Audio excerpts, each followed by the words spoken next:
പ്രിയപ്പെട്ട സഖാക്കളെ, നിങ്ങൾക്ക് ഊഷ്മളമായ അഭിവാദനങ്ങൾ.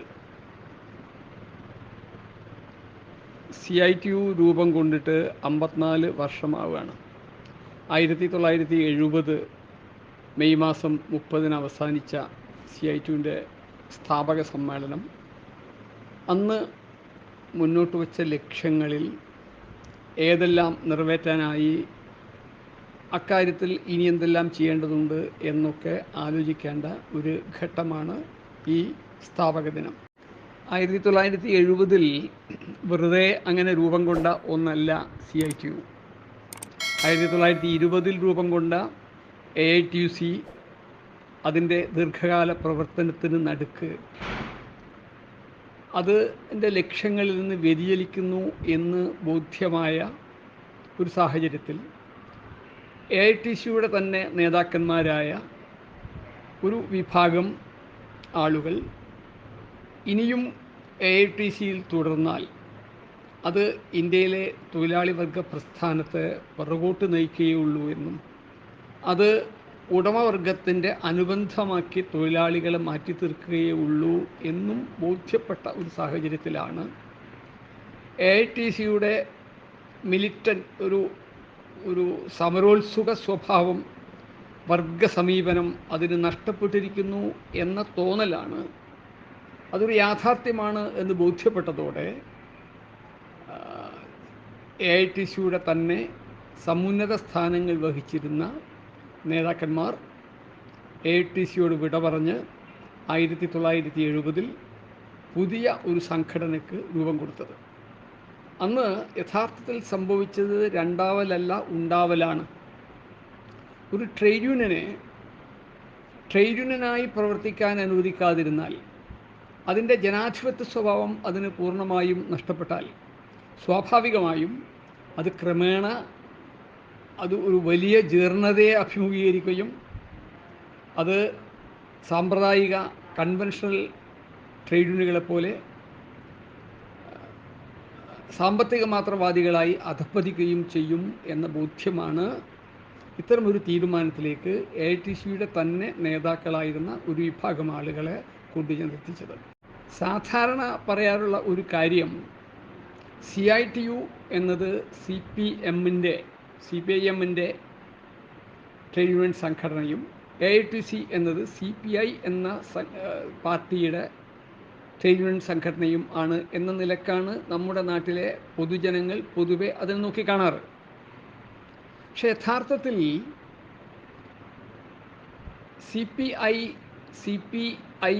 CPIM എന്ന രണ്ട് പാർട്ടികളായി മാറിത്തീരുന്നത് 1964 1964 CPIMന് രൂപം കൊടുക്കുമ്പോൾ ട്രേഡ് യൂണിയൻ മേഖലയിൽ എങ്ങനെ പ്രവർത്തിക്കണം എന്ന ആലോചന CPIMന് അകത്ത് ഉണ്ടായ ചർച്ചയെ തുടർന്ന് അന്ന് തീരുമാനിക്കപ്പെട്ടത്, തൊഴിലാളി വർഗത്തിൻ്റെ ഐക്യം ഭിന്നിപ്പിക്കാതിരിക്കാൻ AITUC യൂണിയനകത്ത് തന്നെ CPIM നേതാക്കളും പ്രവർത്തകരും തുടരണമെന്നാണ്.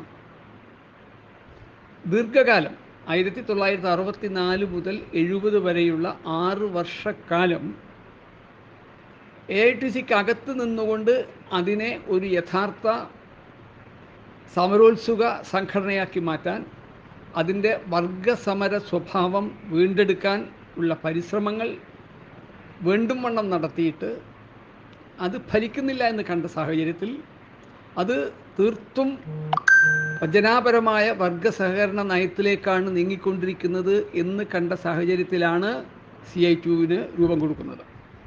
CITU സ്ഥാപക പ്രസിഡൻ്റായ സഖാവ് BT രണദീപെ സമ്മേളനം സമാപിക്കുമ്പോൾ നടത്തിയ അദ്ദേഹത്തിൻ്റെ അധ്യക്ഷ പ്രസംഗത്തിൽ ചൂണ്ടിക്കാണിച്ചത്, CITU ഇന്ത്യയിലെ മുഴുവൻ തൊഴിലാളികളെയും ഒന്നിപ്പിക്കാനുള്ള ഒരു ചാലകശക്തിയായി മാറിത്തീരുമെന്നാണ്. എന്നുവെച്ചാൽ രാഷ്ട്രീയാതീതമായി ഇന്ത്യയിലെ തൊഴിലാളികളെ സംഘടിപ്പിക്കുന്നതിനുള്ള, അവരെ കൂട്ടിയോജിപ്പിക്കുന്നതിനുള്ള ഒരു സിമൻറ്റിംഗ് ഫോഴ്സായി, അവരെല്ലാം സംയോജിപ്പിച്ച് അണിനിരത്തുന്നതിനുള്ള ശക്തിയായി CITU മാറിത്തീരുമെന്നാണ്. എന്നാൽ അന്ന് CITUവിനെ പിളർപ്പന്മാരെന്നും സെക്ടേറിയനിസ്റ്റുകൾ എന്നും ഒക്കെ വിശേഷിപ്പിച്ചിരുന്ന ആളുകൾക്കടക്കം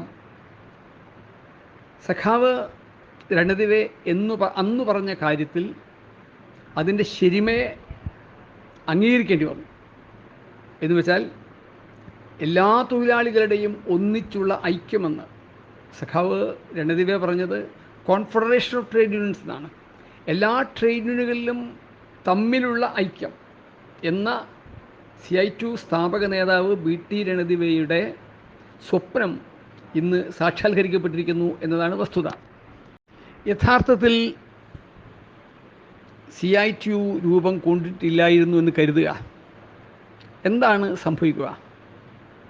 ഇന്ത്യയിൽ CITU എന്ന ഒരു സംഘടന 1970 രൂപപ്പെട്ടിട്ടില്ലായിരുന്നു എങ്കിൽ ഇന്ന് നമ്മൾ ബ്രിട്ടനിലും മറ്റ് യൂറോപ്യൻ നാടുകളിലും ഒക്കെ കാണുന്നത് പോലെ വ്യവസ്ഥാപിത ട്രേഡ് യൂണിയനുകളിലുള്ള വിശ്വാസം തൊഴിലാളികൾക്ക് നഷ്ടപ്പെടുകയും തൊഴിലാളി യൂണിയനുകളുടെ അംഗത്വം പാടെ കുറഞ്ഞു വരികയും ഇത് ഉടമവർഗത്തിൻ്റെ സ്ഥാപിത താൽപ്പര്യം സംരക്ഷിക്കുന്ന ഒരു സംഘടന മാത്രമാണ് എന്ന് ബോധ്യം വരികയും ചെയ്യും.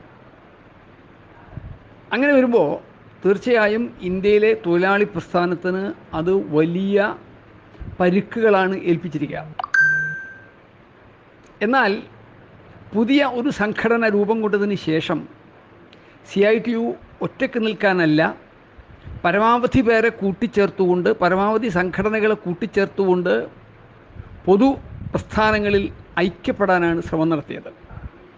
എന്നാൽ വൈരനിര്യാതന ബുദ്ധിയോടെ CITUവിനെ തകർക്കുന്നതിന് വേണ്ടിയുള്ള പരിശ്രമങ്ങൾ വലിയ തോതിലന്ന് നടന്നിരുന്നു. മാനേജ്മെൻറ്റുകളോട് ഒത്തുചേർന്നുകൊണ്ട് പുതിയ സംഘടനയെ ഞെരിച്ചമർത്താൻ, അതിനെ ശരിപ്പെടുത്താൻ, ശാരീരികമായി പോലുള്ള ആക്രമണങ്ങൾ നടത്താൻ, INTC പോലുള്ള സംഘടനകളുമായി കൂട്ടുചേർന്നുകൊണ്ട് CITUവിനെ ഒറ്റപ്പെടുത്താൻ ഒക്കെയുള്ള വലിയ പരിശ്രമങ്ങളാണ് 1970-കൾക്ക് ശേഷം 70-കളുടെ തുടക്കത്തിൽ നടന്നത് എന്നതാണ് വസ്തുത. എന്നാൽ ഇത് അടിയന്തരാവസ്ഥ, റെയിൽവേ സമരത്തിൻ്റെ കാലത്ത് നമുക്കറിയാം, 1974 റെയിൽവേ സമരത്തിൻ്റെ ഒരു ഘട്ടത്തിൽ സഖാവ് നമ്മുടെ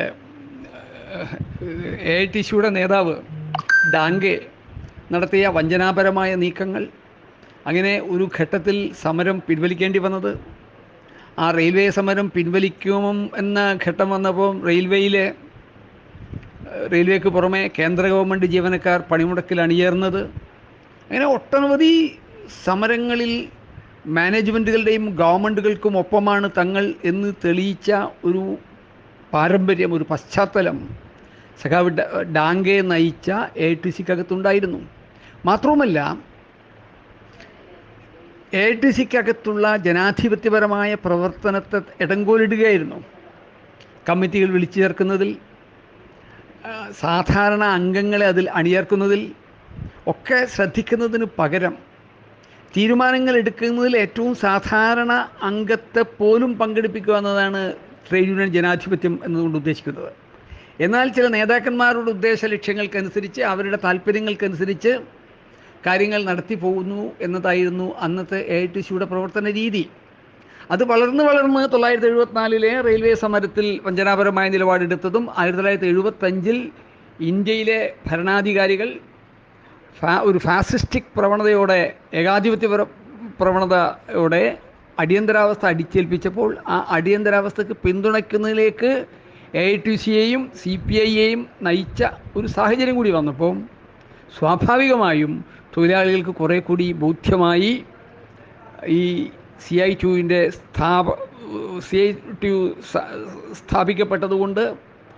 സ്ഥാപിക്കപ്പെട്ടില്ലായിരുന്നുവെങ്കിൽ തങ്ങളും ഇതേ പടുകുഴിയിലേക്ക് ചെന്ന് പതിക്കും എന്ന കാര്യം. 1975 വലിയ തോതിലുള്ള ആക്രമണങ്ങളാണ് ഉടമകളുടെ ഭാഗത്തുണ്ടായത്. ബോണസ് നിഷേധം, അതുപോലെ തന്നെ തൊഴിൽ സമയം വർദ്ധിപ്പിക്കൽ, നാവടക്കൂ പണിയെടുക്കൂ എന്ന മുദ്രാവാക്യം, എല്ലാതരം ജനാധിപത്യ അവകാശങ്ങളുടെയും ലംഘനം. അങ്ങനെ അടിയന്തരാവസ്ഥയുടെ കൂരിരുൾ കാലത്ത് മുഴുവനും അതിനോടൊപ്പം നിന്ന AITC അതിന് നേരെ വിപരീതമായി പരമാവധി തൊഴിലാളികളെ കൂട്ടിച്ചേർത്തുകൊണ്ട് അടിയന്തരാവസ്ഥക്കകത്ത് ആകാവുന്ന രീതിയിലുള്ള ചെറുത്തുനിൽപ്പ് നടത്താൻ വേണ്ടി നടത്തിയ ശ്രമങ്ങൾ CITUവിൻ്റെ ഭാഗത്ത്, ഇങ്ങനെ CITU ആണ് ശരി എന്ന് കൂടുതൽ കൂടുതൽ തൊഴിലാളികൾക്ക് ബോധ്യപ്പെടുത്താവുന്ന രീതിയിലേക്ക് കാര്യങ്ങൾ മാറി തീരുകയാണ് ചെയ്തത്. അതുകൊണ്ടാണ് അക്കാലത്ത് ആരംഭകാലത്ത് ഉണ്ടായിരുന്നതിനേക്കാൾ എത്രയോ ഇരട്ടി CITUവിൻ്റെ അംഗത്വം വർദ്ധിച്ചത്. ഇന്നിപ്പോൾ 1991 ശേഷം ഇന്ത്യയിൽ രൂപപ്പെട്ടു വന്ന, ഇന്ത്യയിൽ നടപ്പിലാക്കി പോന്ന സാമ്പത്തിക നയങ്ങൾ, പുത്തൻ സാമ്പത്തിക നയങ്ങൾ എന്ന പേരിൽ അറിയപ്പെടുന്ന പഴഞ്ചൻ സാമ്പത്തിക നയങ്ങൾ അടിച്ചേൽപ്പിച്ചതിനെ തുടർന്ന് തൊഴിലാളികളുടെ തമ്മിലുള്ള ഐക്യം വളരെ കൂടുതൽ ആയി സാധിച്ചെടുക്കേണ്ടതുണ്ട് എന്ന തോന്നൽ മിക്ക ട്രേഡ് യൂണിയനുകൾക്കകത്തും ഉണ്ടായി എന്നതൊരു വസ്തുതയാണ്.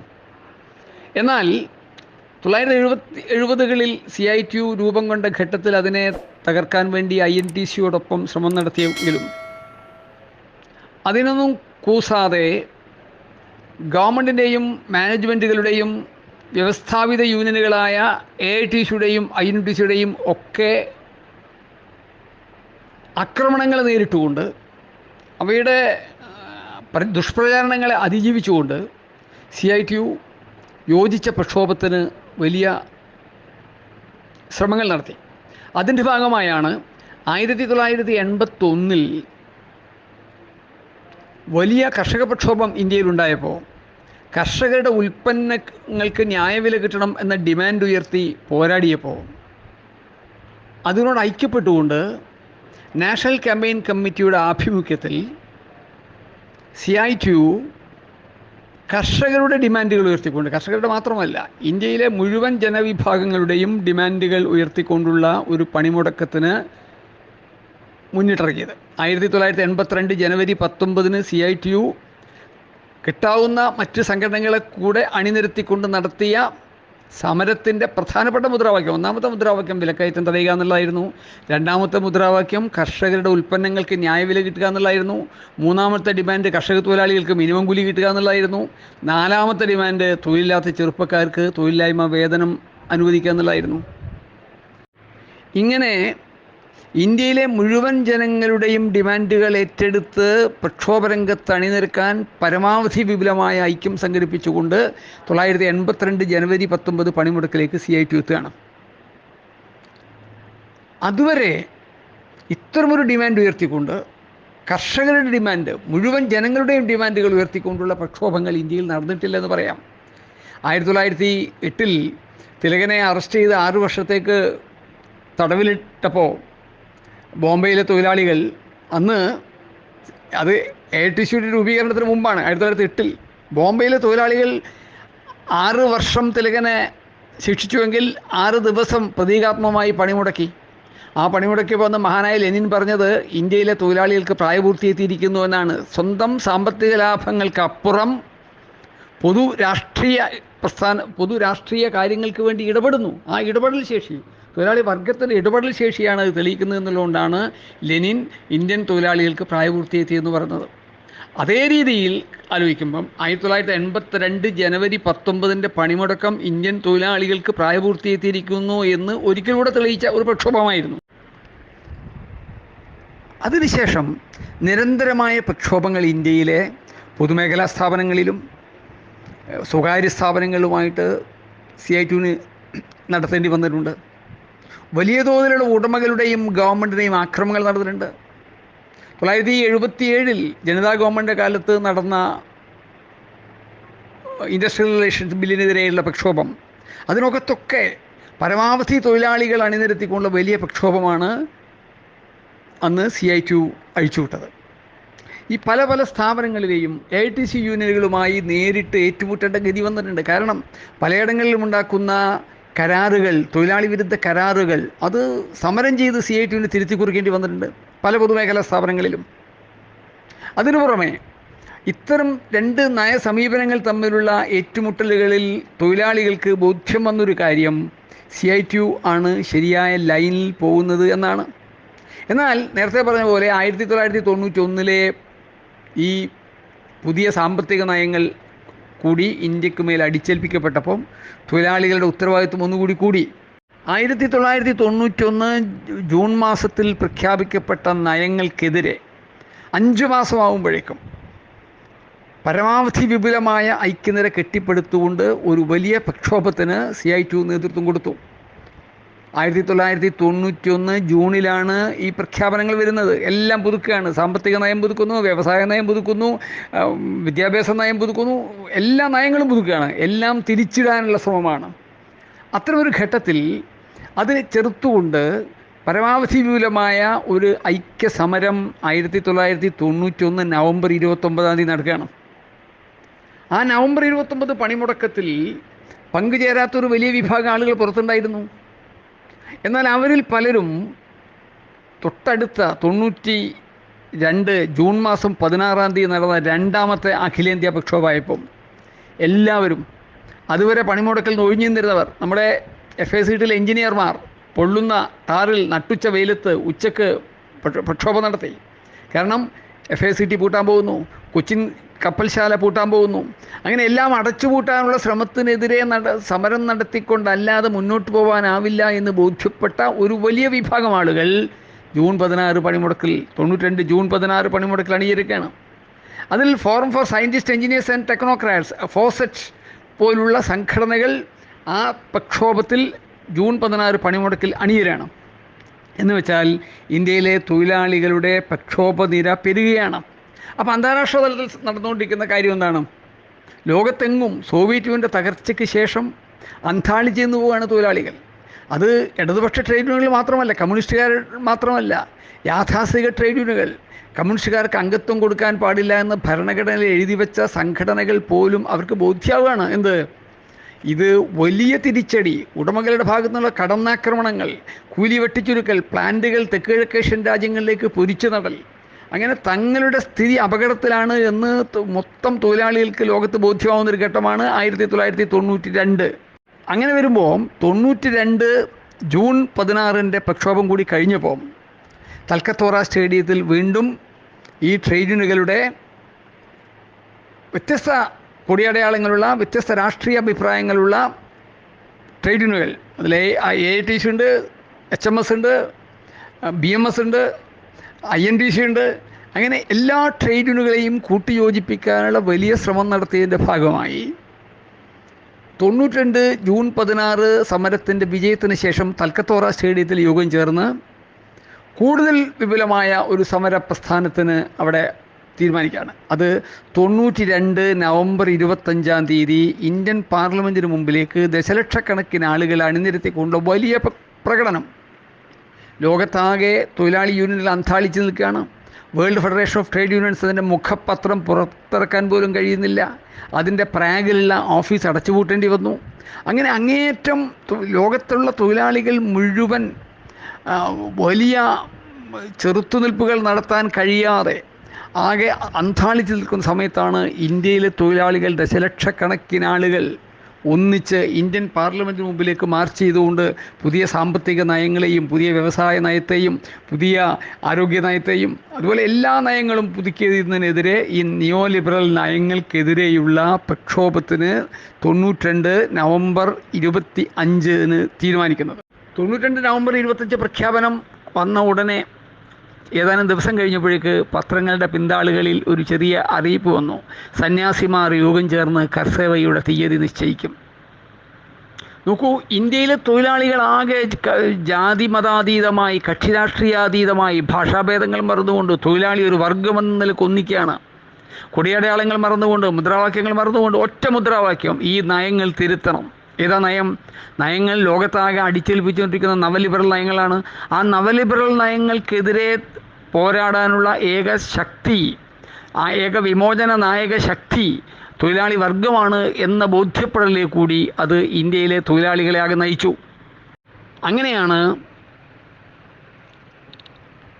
ആ ഒരു ഘട്ടത്തിലാണ് ഈ ഐക്യം തങ്ങളുടെ വർഗ താല്പര്യത്തിനെതിരാണെന്ന് ബോധ്യമാവുമ്പോഴാണ് ഇന്ത്യയിലെ ഉടമവർഗം വളരെ ആസൂത്രിതമായി 92 നവംബർ 25 കലണ്ടറിൽ ജ്വലിച്ചു നിൽക്കുമ്പോൾ ആ നവംബർ 25 അവിടുന്ന് പിഴുതു മാറ്റി ഡിസംബർ 6 എന്നൊരു തീയതി കർസേവക്ക് നിശ്ചയിക്കുന്നതും ഡിസംബർ 6-ന് ബാബറി മസ്ജിദ് തകർക്കുന്നതും ഒന്നിച്ചുന്ന തൊഴിലാളികളെ ഹിന്ദുവായി മുസ്ലിമായി ഭിന്നിപ്പിക്കുന്നതും ഇന്ത്യൻ ഉടമവർഗത്തിൻ്റെ, ഇന്ത്യയിൽ മാത്രമല്ല ലോകത്തെങ്ങുമുള്ള ഉടമവർഗത്തിൻ്റെ വളരെ കുൽസിതമായ ഗൂഢാലോചനയുടെ ഭാഗമായാണ് ഇത്തരം ഒരു പള്ളി തകർക്കലിലേക്ക് ഇന്ത്യയിലെ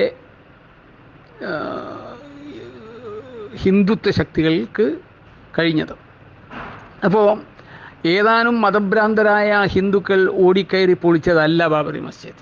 ബാബറി മസ്ജിദ് തകർക്കേണ്ടത് ഇന്ത്യയിലെയും വിദേശങ്ങളിലെങ്ങുമുള്ള ഉടമവർഗത്തിൻ്റെ താല്പര്യമായിരുന്നു.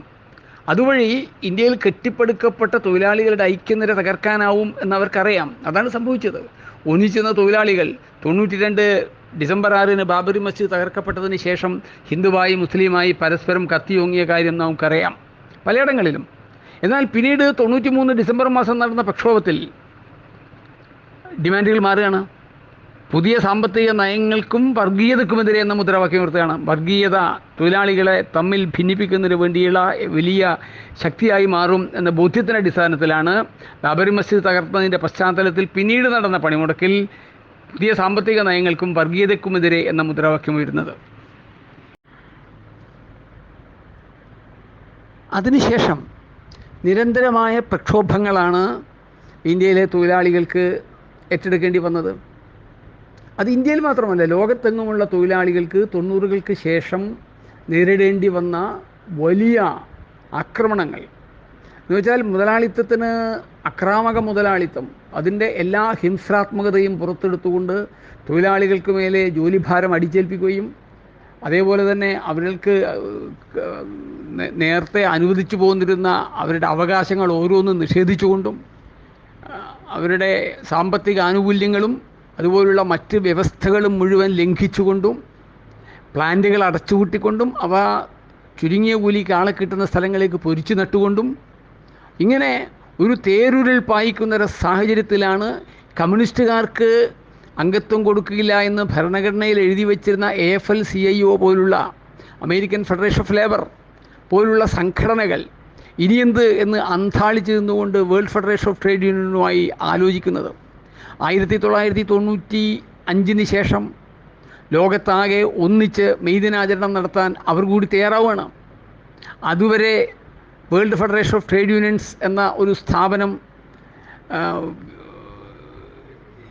ലോകത്തെങ്ങുമുള്ള തൊഴിലാളി നേതാക്കന്മാർക്ക് ഉല്ലാസയാത്ര നടത്തുന്നതിന് വേണ്ടിയുള്ള ഒരു ഏർപ്പാടായിരുന്നു എങ്കിൽ അതിൻ്റെ മിലിറ്റൻ്റ് സ്വഭാവം, അതിൻ്റെ സമരോത്സുകത തിരിച്ചുപിടിച്ചുകൊണ്ട് വർഗസമരത്തിൽ അധിഷ്ഠിതമായ ഒരു സംഘടനയായി മാറിത്തീരുകയാണ് world federation of trade unions. അത്തരമൊരു സാഹചര്യത്തിലാണ് സഖാവ് MK പാന്തേ, CITUവിൻ്റെ ജനറൽ സെക്രട്ടറിയായ MK പാന്തയും ഒക്കെ ആയുള്ള നിരന്തരമായ ചർച്ചകൾക്ക് ശേഷം വേൾഡ് ഫെഡറേഷൻ ഓഫ് ട്രേഡ് യൂണിയൻസിൽ അംഗത്വമെടുക്കാൻ CITU തീരുമാനിക്കുന്നത്. 2011 വേൾഡ് ഫെഡറേഷൻ ഓഫ് ട്രേഡ് യൂണിയൻ്റെ 16ാം കോൺഫറൻസിന് ശേഷമാണ് വളരെ പ്രഖ്യാതമായ ഒരു ഡിമാൻഡ് WFT മുന്നോട്ട് വെക്കുന്നത്. അത് 1886 ഉയർത്തിയ മുദ്രാവാക്യം 8 മണിക്കൂർ ജോലി, 8 മണിക്കൂർ വിശ്രമം, 8 മണിക്കൂർ വിനോദം എന്നത് തിരിച്ച് മാറ്റുകയാണ്. 1886 സ്ഥിതിയല്ല 2000 ആണ്ടാവുമ്പോഴേക്ക്, 2011 ആകുമ്പോഴേക്ക് സ്ഥിതി മാറുകയാണ്. തൊഴിലാളികളുടെ ഉൽപ്പാദനക്ഷമത വർദ്ധിക്കുകയാണ്, മുതലാളിയുടെ ലാഭക്ഷമത കൂടുകയാണ്, എന്നാൽ കൂലി കുറയാണ്. ഇത് അക്കാലത്ത് 2013-14 കാലത്ത് ILO തന്നെ ചൂണ്ടിക്കാണിച്ചിട്ടുണ്ട്. പ്രൊഡക്ടിവിറ്റി 18% കൂടുകയാണ്, ലാഭം 50% കൂടുകയാണ്, എന്നാൽ തൊഴിലാളിയുടെ കൂലി കൂടുന്നത് 2% മാത്രമാണ്. അതിൽ നിന്ന് ചൈനയെ ഒഴിവാക്കിയാൽ നേർപകുതിയാവും, 1.1%. 2013 2014 തൊഴിലാളിയുടെ കൂലിയിൽ വന്ന വർധനവ് കേവലം 1.1%. അപ്പോൾ അത്തരമൊരു സാഹചര്യത്തിലാണ് WFT ഒരു പുതിയ മുദ്രാവാക്യം മുന്നോട്ട് വെക്കുന്നത്. ഇങ്ങനെ ഉൽപ്പാദനക്ഷമത വർദ്ധിച്ചുവെങ്കിൽ, ലാഭക്ഷമത വർദ്ധിച്ചുവെങ്കിൽ അത് തൊഴിലാളിക്ക് കൂടി ഇതിൻ്റെ മെച്ചം കിട്ടേണ്ടതുണ്ട്. അതുകൊണ്ട് 8 മണിക്കൂർ ജോലി എന്നതിന് പകരം 7x5, 7 മണിക്കൂർ 5 ദിവസം എന്നാക്കി മാറണം, 35 മണിക്കൂർ ജോലി. ഇത് പലയിടങ്ങളിലും പല രാജ്യങ്ങളിലും നടപ്പാക്കി കഴിഞ്ഞു. 35 മണിക്കൂർ ആഴ്ചയിൽ 35 മണിക്കൂർ ജോലി എന്നത് യൂറോപ്യൻ രാജ്യങ്ങളിൽ പലതിലും നടപ്പാക്കി കഴിഞ്ഞു. അത്തരമൊരു സാഹചര്യത്തിലാണ് ഇന്ത്യൻ പ്രധാനമന്ത്രി ഇപ്പോൾ അതിൻ്റെ ഇരട്ടി, 35 മണിക്കൂർ ഇരട്ടിയിലേറെ 72 മണിക്കൂർ ആഴ്ചയിൽ ജോലി ചെയ്യണം, 12 മണിക്കൂർ വരെ ജോലി ചെയ്യണം എന്ന ഒരു ഡിമാൻഡ് മുന്നോട്ട് വെക്കുന്നത്. ഇത് നാരായണമൂർത്തി മാത്രമല്ല, നരേന്ദ്രമോദിയും മുന്നോട്ട് വെച്ചിട്ടുണ്ട്. എന്ന് വെച്ചാൽ തൊഴിൽ സമയം വർദ്ധിപ്പിക്കാൻ അതിന് തക്ക രീതിയിൽ ഇന്ത്യയിലെ തൊഴിൽ നിയമങ്ങളിൽ ഭേദഗതി നടത്തി കഴിഞ്ഞു. 44 നിയമങ്ങൾ 4 കോഡുകളാക്കി ചുരുട്ടിക്കെട്ടി ഒറ്റയടിക്ക് പാസ്സാക്കിയെടുത്തു പാർലമെൻറ്റിൽ. ഒരു ചർച്ചയുമില്ലാതെ, ഒരാലോചനയുമില്ലാതെ, ഒരു സ്റ്റാൻഡിംഗ് കമ്മിറ്റിയുടെ സ്ക്രൂട്ടണി ഇല്ലാതെ, ഒരു പരിശോധനകളില്ലാതെ ഏകപക്ഷീയമായി മുതലാളിമാർക്ക് പറ്റിയ രീതിയിലുള്ള തൊഴിൽ നിയമ ഭേദഗതി നടപ്പിലാക്കി. അങ്ങനെ വരുമ്പോൾ ഇന്ത്യൻ തൊഴിലാളികളുടെ മുമ്പിലുള്ള പ്രധാനപ്പെട്ട പ്രശ്നം അത് വൻതോതിൽ കരാർവൽക്കരണത്തിലേക്കും താൽക്കാലികവൽക്കരണത്തിലേക്കും തൊഴിൽ തുറകളിൽ മുഴുവൻ അസ്ഥിരീകരണത്തിലേക്കും ഫ്രാഗ്മെൻറ്റൈസേഷനിലേക്കും ശകലീകരണത്തിലേക്കും നയിച്ച ഒരു സാഹചര്യമാണ്. അത് ഇന്ത്യയിൽ മാത്രമല്ല, ലോകത്തെങ്ങും. കമ്പ്യൂട്ടറൈസേഷൻ്റെ ഉയർന്ന ഘട്ടം ആവുമ്പോൾ നിങ്ങൾക്ക് ഒരു തൊഴിൽ എവിടെ നിന്നും ചെയ്യാം, ഒരു തൊഴിൽ ഏത് വൻകരയുള്ള ഏതാളെ കൊണ്ട് ചെയ്യിക്കാം, തൊഴിലിൻ്റെ ഏതെങ്കിലും ഒരു ചെറിയ ഭാഗം മാത്രം ഏതെങ്കിലും ഒരാളെ കൊണ്ട് ചെയ്യിക്കാം. ക്ലിക്ക് ഫോർ എ ഡോളർ മുതലായ ചില പരിശ്രമങ്ങളുണ്ടല്ലോ. നിങ്ങൾ ഏതെങ്കിലും ഒരു ചെറിയ പണി കമ്പ്യൂട്ടർ ചെയ്ത് കൊടുത്താൽ ചെറിയ കാശ് കിട്ടും. ഈ ഫാഷൻ ഡിസൈനർമാരുടെ തൊഴിൽ, ലക്ഷക്കണക്കിന് ഡോളർ ശമ്പളം കിട്ടുന്ന ഫാഷൻ ഡിസൈനർമാരുടെ തൊഴിലിനെ ആകെ അപകടപ്പെടുത്തിക്കൊണ്ട് മമ്മി ആൻഡ് മീ എന്ന കമ്പനി പരസ്യം ചെയ്തത് നിങ്ങളുടെ കുട്ടികൾക്ക് കുപ്പായം തുന്നുന്നില്ലേ, അമ്മമാരോടാണ് ചോദ്യം. ആ അമ്മമാർ നിങ്ങളുടെ കുപ്പായത്തിൻ്റെ ഒരു പാറ്റേൺ ഞങ്ങൾക്ക് അയച്ചതാ, ഞങ്ങൾ കാശ് തരാം, $1 തരും. അങ്ങനെ ലോകത്തിൻ്റെ നാനാഭാഗത്തു നിന്ന് എല്ലാ വൻകരകളിൽ നിന്നുമായിട്ട് അമ്മമാർ കുപ്പായം അയച്ചു കൊടുത്താൽ, അതിൻ്റെ പാറ്റേൺ അയച്ചു കൊടുത്താൽ എന്താ ഗുണം? അവരുടെ അതിൽ നിന്ന് സെലക്ട് ചെയ്തിട്ട് അവർക്ക് ഫാഷൻ ഡിസൈനർമാരെ ഒഴിവാക്കാം. ഇങ്ങനെ എല്ലാ തുറകളിലും, തൊഴിൽ തുറകളിലും താൽക്കാലികവൽക്കരണവും കരാർവൽക്കരണവും അസ്ഥിരീകരണവും സംഭവിച്ചുകൊണ്ടിരിക്കുകയാണ്. അത് ഇന്ത്യയിലെത്തുമ്പോൾ നമുക്കറിയാം, മോഡി പ്രഖ്യാപിച്ച പുതിയ ഫിക്സഡ് ടേം അപ്പോയിൻമെൻറ്റ്, സ്ഥിരകാല നിയമനം എന്ന് കേട്ടാൽ തോന്നുന്നത്. എന്താ സ്ഥിരമല്ല, സ്ഥിരം വ്യവസ്ഥകളാണ്. ഒരു തൊഴിലാളിയെ 5000 രൂപ കൂലി കൊടുക്കാമെന്ന് പറഞ്ഞിട്ട് എനിക്ക് 4 മാസത്തേക്ക് പാട്ടത്തിനെടുക്കാം, 4 കൊല്ലത്തേക്കാക്കാം, അത് 14 കൊല്ലത്തേക്കാക്കാം, 25 കൊല്ലത്തേക്കാക്കാം, 30 കൊല്ലത്തേക്കാക്കാം, എത്ര കാലത്തേക്കും. പക്ഷേ അതേ കൂലി, മറ്റൊരു ആനുകൂല്യവും ഇല്ല. ഈ രീതിയിൽ തൊഴിലാളികളെ പരമാവധി ചൂഷണം ചെയ്യുന്നതിനുള്ള ഒരു സാധ്യതയാണ് ഫിക്സഡ് ടേം അപ്പോയിൻമെൻറ്റ് വഴി മോഡി മുന്നോട്ട് വെച്ചത്. മോഡി മാത്രമല്ല, മോഡിയുടെ മുൻഗാമിയായ വാജ്പേയിയുടെ കാലത്ത് വരികയും, എന്നാൽ ഒന്നാം UPA ഗവൺമെൻറ്റിൻ്റെ കാലത്ത് ഇടതുപക്ഷം എതിർത്തതിനെ തുടർന്ന് ഇടതുപക്ഷത്തിൻ്റെ പിന്തുണയോടുകൂടി മാത്രമേ, വോട്ടിങ്ങോടുകൂടി മാത്രമേ നിലനിൽക്കാനാവൂ എന്ന ഘട്ടത്തിൽ ഇടതുപക്ഷം എതിർത്ത സമയത്ത് അത് ഉപേക്ഷിച്ചതാണ്. അതാണ് വീണ്ടും മോഡി കൊണ്ടുവന്നത് ഫിക്സഡ് ടൈം അപ്പോയിൻമെൻറ്റ്. എന്ന് വെച്ചാൽ ഇനി സ്ഥിരം തൊഴിലില്ല, പട്ടാളത്തിലടക്കം 4 കൊല്ലത്തേക്കാണ്, അത് ഒരേ വ്യവസ്ഥയിൽ. ഈ രീതിയിലുള്ള ഫിക്സഡ് ടൈം അപ്പോയിൻമെൻറ്റ് വരികയാണ്, കരാർവൽക്കരണം വരികയാണ്, തൊഴിലിൻ്റെ അസ്ഥിരീകരണം നടക്കുകയാണ്. ഇന്ത്യയിൽ നിലവിലുള്ള നിയമത്തിൻ്റെ പേര് contract labour regulation and abolition act എന്നാണ്. കരാർ തൊഴിൽ നിയന്ത്രണവും ഒഴിവാക്കലും, പൂർണ്ണമായി ഇല്ലാതാക്കലും. ആ നിയമം ഇപ്പം എന്താ ചെയ്യുക? പൂർണ്ണമായി ഇല്ലാതാക്കുന്നതിന് പകരം, നിയന്ത്രിക്കുന്നതിന് പകരം എല്ലാ മേഖലകളിലേക്കും കരാർവൽക്കരണം. ആ കരാർവൽക്കരണം നിലനിൽക്കുന്ന ഘട്ടത്തിൽ, കരാർ തൊഴിലാളികൾ എന്നൊരു വിഭാഗം നിലനിൽക്കുന്ന ഘട്ടത്തിലാണ് ഫിക്സഡ് ടൈം അപ്പോയിൻമെൻറ്റ് എന്ന് പുതിയ സാധനം കൊണ്ടുവരുന്നത്. ഇത് തൊഴിലില്ലാത്ത ചെറുപ്പക്കാരനെതിരെയുള്ള ചൂഷണം മാത്രമല്ല, തൊഴിലുള്ളവനെതിരെയും. അവൻ്റെ സ്ഥിരം ജോലിയാണ് തൊഴിലില്ലായ്മക്ക് കാരണം എന്നാണ് തൊഴിലില്ലാത്തവനെ പഠിപ്പിക്കുന്നത്. സ്ഥിരം തൊഴിലാണ് ഉള്ളതാണ് അസ്ഥിരം തൊഴിൽ കിട്ടാത്ത ആളുകളുടെ അല്ലെങ്കിൽ താൽക്കാലിക ജോലിക്കാരൻ്റെയോ ശത്രു തൊഴിലുള്ളവനാണ്, സ്ഥിരം തൊഴിലുള്ളവനാണ് എന്ന രീതിയിലേക്ക് പ്രചരിപ്പിക്കുകയാണ്. മാത്രമല്ല, തൊഴിലില്ലായ്മക്ക് കാരണം തൊഴിലുള്ളവൻ്റെ തൊഴിൽ സ്ഥിരമാക്കുന്നതാണ് എന്ന രീതിയിൽ പ്രചരണം വരികയാണ്. അപ്പോൾ ഇങ്ങനെ വരുന്നൊരു ഘട്ടത്തിൽ അത് ഒരേപോലെ തൊഴിലില്ലാത്തവനെയും തൊഴിലുള്ളവനെയും എതിരായി ബാധിക്കും എന്ന് വരുമ്പോൾ, ഈ അസംഘടിതരായ തൊഴിലാളികളടക്കം, അസംഘടിത മേഖലയിലെ തൊഴിലാളികളടക്കം കൂട്ടിയോജിപ്പിച്ച് പോവേണ്ടതുണ്ട് എന്ന ധാരണ ഇപ്പോഴല്ല. ഇതൊക്കെ ഇങ്ങനെ വരുന്നതിന് എത്രയോ വർഷങ്ങൾക്ക് മുമ്പ് CITU അസംഘടിത മേഖലയിലെ തൊഴിലാളികൾക്ക് വേണ്ടി പണിമുടക്കിയിട്ടുണ്ട്.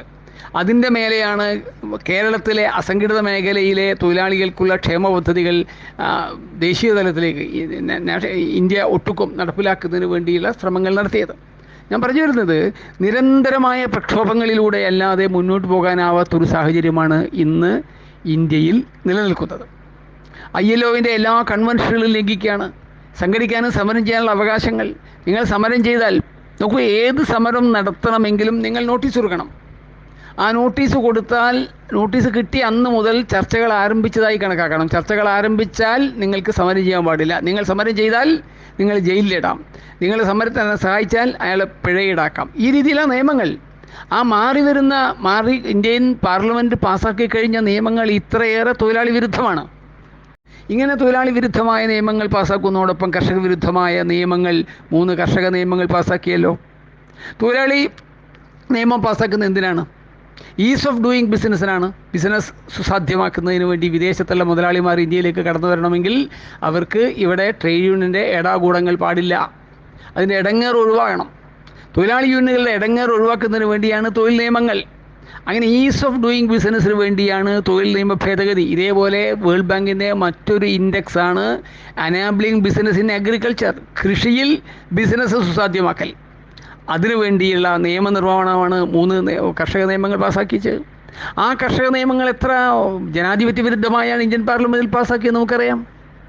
അപ്പോൾ ആ ജനാധിപത്യ വിരുദ്ധമായി ഇന്ത്യൻ പാർലമെൻറ്റിൽ പാസ്സാക്കുമ്പോൾ അതിന് വോട്ടിനിടണമെന്ന് ആവശ്യപ്പെട്ടതിനെ തുടർന്നാണ് CI2-ൻ്റെ അഖിലേന്ത്യാ സെക്രട്ടറിമാർ ഒരാളായ എളമരം കരീം, ബിനോയ് വിശ്വം, കർഷക സംഘം നേതാവ്, അഖിലേന്ത്യാ കിസാൻ സഭ നേതാവ് KK രാഗേഷ് മുതലായവരെ പാർലമെൻറ്റിൽ നിന്ന് പിടിച്ച് പുറത്താക്കിയത്. അപ്പോൾ തീർത്തും ഏകാധിപത്യപരമായി പെരുമാറിപ്പോരുന്നൊരു ഗവൺമെൻറ് ഇന്ത്യയിലെ കുത്തക മുതലാളിമാർക്ക് അനുകൂലമായ നിയമങ്ങൾ ഓരോന്നാക്കി പാസ്സാക്കിയെടുത്തുകൊണ്ടിരിക്കുകയാണ്. അത്തരമൊരു ഘട്ടത്തിൽ ഇന്ത്യയിലെ തൊഴിലാളികളുടെ കടമ എന്താ? ഇന്ത്യയിലെ തൊഴിലാളികൾ നിരന്തരമായുള്ള ദൈർഘ്യമേറിയതും ത്യാഗപൂർണതുമായ സമരങ്ങളിലേക്ക് മുങ്ങിത്താഴാൻ അവർ നിർബന്ധിതരാവുകയാണ്. ഇന്ത്യയിലെ തൊഴിലാളികൾ നിരന്തരമായി സംഘടിതമായി നടത്തിയ നിരന്തര പ്രക്ഷോഭങ്ങളാണ് ആത്മഹത്യയിൽ അഭയം തേടി നിന്ന് കർഷകരുടെ പ്രക്ഷോഭരംഗത്തേക്ക് തിരിച്ചു വരാൻ പ്രേരിപ്പിച്ചത്. ആ പ്രക്ഷോഭങ്ങൾ നിരന്തരം നടന്നതിൻ്റെ ഭാഗമായാണ് ഡൽഹിയിൽ നിരന്തരം കർഷകർ ഒരു വർഷത്തിലേറെ നടത്തിയ പ്രക്ഷോഭത്തിൻ്റെ ഭാഗമായാണ് 56 ഇഞ്ച് നെഞ്ചളവുള്ള ഇന്ത്യൻ പ്രധാനമന്ത്രിക്ക് ഇന്ത്യൻ പാർലമെൻറ്റ് പാസ്സാക്കിയ നിയമങ്ങൾ ഇന്ത്യ ചരിത്രത്തിൽ ആദ്യമായി പിൻവലിക്കേണ്ടി വന്നത്. ഇത് കർഷക സംഘടനകൾ 500ഓളം കർഷക സംഘടനകൾ ഒന്നിച്ചു നിന്നുകൊണ്ട് മാത്രമല്ല, ആ കർഷക സംഘടനകളുടെ കൂടെ ട്രേഡ് യൂണിയനുകൾ തൊഴിലാളി കർഷക ഐക്യം സാധിച്ചെടുത്തിരുന്നു. ഈ തൊഴിലാളി കർഷക ഐക്യം ഉണ്ടാക്കുന്ന പുതിയ ആവേശമുണ്ടല്ലോ, പുതിയ ആത്മവിശ്വാസമുണ്ടല്ലോ. അതായത് ഇന്ത്യ രാജ്യത്തെ നിശ്ചലമാക്കാൻ ശേഷിയുള്ള ഒരു വിഭാഗമാണ് തങ്ങൾ എന്ന തിരിച്ചറിവുണ്ടല്ലോ. അത് ഇന്ത്യയിലെ വരുംകാല ചരിത്രത്തെ മാറ്റിക്കുറിക്കുന്നതിന് സഹായകമാവുമെന്ന കാര്യത്തിൽ യാതൊരു തർക്കവുമില്ല. ഏതായാലും ഇന്ത്യൻ പാർലമെൻറ്റിലേക്കുള്ള തെരഞ്ഞെടുപ്പ് കഴിഞ്ഞിരിക്കുകയാണ്. ഈ തെരഞ്ഞെടുപ്പിൻ്റെ വിധി എന്തായാലും ഇന്ത്യയിൽ ആര് തന്നെ അധികാരത്തിലെത്തിയാലും ഇന്ത്യൻ തൊഴിലാളികളെ സംബന്ധിച്ചിടത്തോളം നിരന്തരമായ പ്രക്ഷോഭമല്ലാതെ മുന്നോട്ട് മറ്റു മാർഗങ്ങളില്ല എന്ന കാര്യം മാത്രം ഓർമ്മിപ്പിച്ചുകൊണ്ട് ഞാൻ എൻ്റെ വാക്കുകൾ അവസാനിപ്പിക്കുന്നു.